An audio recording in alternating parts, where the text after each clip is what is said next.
শুরু হয়ে গেছে কুরবানি ঈদের প্রস্তুতি। আর আসছে কুরবানি ঈদে সবাই কুরবানি দিতে ইতিমধ্যে সবাই গরু বাছাই করা শুরু করেছে। এই তালিকায় সাকিব আল হাসানও পিছিয়ে নেই।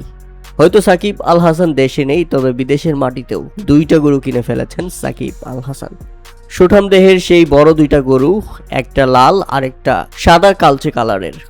তবে সাকিব আল হাসানের লালটাই বেশি পছন্দ। সামাজিক যোগাযোগ মাধ্যমে ইতিমধ্যে ছবিগুলো ভাইরাল হয়ে গেছে। অবশ্য সাদাটার থেকে লালটা আকর্ষণীয় বেশি হওয়ার কারণ তার চেহারা, তার রং এবং তার সৌন্দর্য। সাদাটার থেকে লালটার শিংও আছে বড় বড়। প্রিয় দর্শক, সাকিব আল হাসানের গরু 2টা আপনার কেমন লেগেছে তা অবশ্যই আমাদের কমেন্ট করে জানাবেন। আপনার কাছে কোনটা ভালো লেগেছে, সাদাটা নাকি লালটা?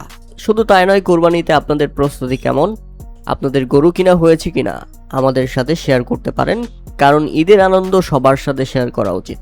এদিকে সাকিব আল হাসানের ফেরা নিয়ে আলোচনা সমালোচনা চলছেই। তবে সাকিবের ফেরা নিয়ে কোনো সুখবর বা প্রত্যাশিত খবর ভক্ত সমর্থকরা এখন পর্যন্ত পাচ্ছে না। 2024 সালের গণ অভ্যুত্থানের পর যুক্তরাষ্ট্রে বসবাস করছেন সাকিব আল হাসান। প্রায় 2 বছর শেষ হলেও দেশে ফিরতে পারেননি সাবেক এই টাইগার কিংবদন্তি। সাকিবের দলে ফেরা নিয়ে প্রতিবারই আলোচনা হয়, তবে একবারও আলোর মুখ দেখেননি তিনি।